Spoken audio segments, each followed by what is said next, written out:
Vale, muchas gracias a todos los asistentes, a la organización y bueno, a todos los ponentes que se han hablado de cosas muy interesantes durante estos días.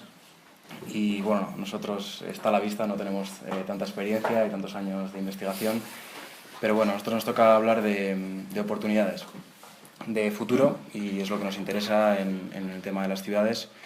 Y vamos a hablar un poco siguiendo un esquema que utilizamos mucho, que es de lo general a lo particular. Entonces, la charla está dividida en tres partes. En la primera se hablan un poco las generalidades del futuro de las ciudades. Después se va acercando un poco a Europa, España, Bilbao, a un contexto más cercano. Y desde ahí, desde Bilbao, se da un poco de la visión de debate en concreto y se representa en proyectos claros. Bueno, para comenzar, la primera pregunta que nos hacíamos era ¿hacia dónde van las ciudades hoy en día? Hace poco el alcalde de Denver, en un congreso, decía que si el siglo XIX ha sido el siglo de los imperios y el XX de los estados-nación, el XXI va a ser el de las ciudades. De nuevo parece que es de lo general o particular, que digamos que las ciudades son cada vez más individualistas y empiezan a tener menos que ver con los países y funcionan de una manera más independiente. Y bueno, nos preguntamos por qué. Existen muchísimos factores, pero uno que consideramos muy importante es el transporte. El transporte hoy en día está globalizado como tantas cosas y las conexiones aéreas tienen una importancia increíble a nivel de transporte de mercancía y de personas.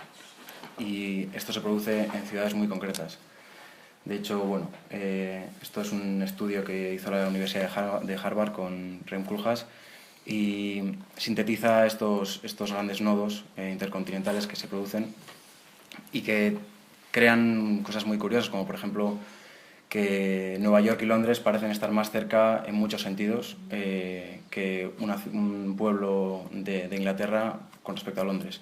Y la gente que vive en estas ciudades quizá tenga más que ver entre ellos también que en el mismo país, en diferentes regiones. Entonces, esta es una de las razones por las cuales la gente está yendo a las ciudades.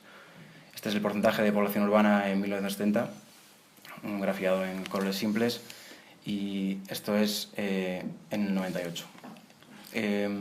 Estos colores pueden fijarse demasiado en el norte y por eso hemos hecho hincapié en el crecimiento anual medio, en el que se ve claramente cómo los países emergentes y muchas zonas que no están tan pobladas están teniendo un éxodo rural importante. Para el tiempo que se acabe esta charla, cerca de una hora, hay 60 habitantes más en Manila, 47 más en Delhi.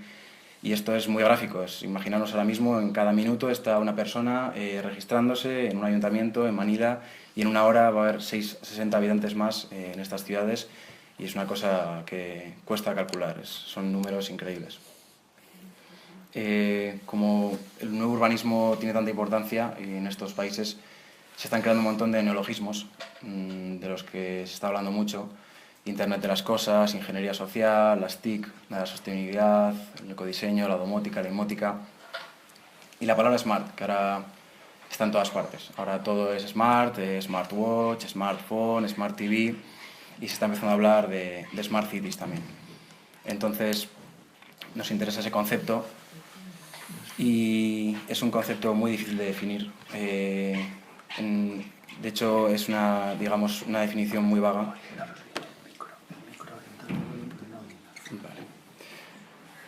La definición de ciudad está más clara, la definición de smart o de inteligencia es un poco más difusa.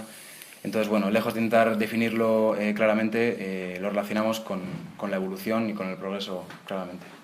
Entonces, ¿se oye bien? Entonces, bueno, ¿se oye por atrás? Más o menos. Poco. Vale. Esta evolución nosotros creemos que es irremediable, que una ciudad no puede decidir no ser Smart City, es decir, esa evolución se está produciendo y además no es de un día a otro. Una ciudad no comienza a ser Smart un día decidiendo decidiendo unos cambios, implementar unas tecnologías. Y de hecho creemos que tampoco está relacionada únicamente con la tecnología, como ha dicho Fernando. Es una manera de mejorar la calidad de vida y de entender la ciudad que va produciéndose. Como existe mucha investigación al respecto y está habiendo cada vez mayores inversiones, todo esto tiene que ser medible. Necesitan categorizar todo y medir hasta qué punto una característica convierte una ciudad más inteligente. Y bueno, hay un investigador que se llama Rudolf Gifinger que, digamos, ha creado unos 6 puntos que pueden servir de guía para ver en qué ámbito está metido cada una de las intervenciones que se toman en la ciudad. Por ejemplo, por parte del gobierno pues serían intervenciones como la participación ciudadana, del que se estaba hablando, la transparencia, estrategias políticas, gobierno inteligente. En la movilidad tendríamos las infraestructuras, la calidad de la vivienda, el transporte, el control de tráfico. En la economía, la flexibilidad laboral, la innovación, relaciones económicas entre el público y el privado, la productividad, incluso Smart Living, la oferta cultural, seguridad, cohesión social, turismo, etc. Incluso Smart People, la formación de las personas como individuo, la creatividad, la integración y pluralidad, la participación, y también en el medio ambiente, como no, reducción de contaminantes, gestión de recursos sostenibles, protección medioambiental. Esto lleva a sintetizar toda esta información, que digamos son cosas, unas cifras increíbles y unos problemas muy complejos que se producen en las ciudades. Es una manera de simplificarlo y de decir, esto es un estudio de Gran Bretaña, y ver en cada ciudad en qué ámbitos se actúa más, cada ciudad en qué es mejor o en qué ha trabajado más, y es una manera muy simplista de ver las cosas, que puede llevar una lógica y de hecho lleva muchas veces a unos rankings en los cuales pues, una ciudad es la más smart, la otra es la menos smart, esta ciudad tiene smart people, esta no. Bueno, es una lógica demasiado simplista. Puede llevarnos un poco a esta imagen de la ciudad banal como un lugar en el cual se les da a la gente una serie de cosas y es feliz, se controlan una serie de factores y la ciudad prospera. Y la pregunta que nos hacemos aquí es, ¿deben ir todas las ciudades en la misma dirección? Existen muchos proyectos y vamos a mostrar uno de recorridos de Google Earth por diferentes partes del mundo, y veremos que la realidad es mucho más diversa que esto, y de hecho, con estas imágenes dejo que la gente piense cada uno que si las ciudades deben ir en la misma dirección.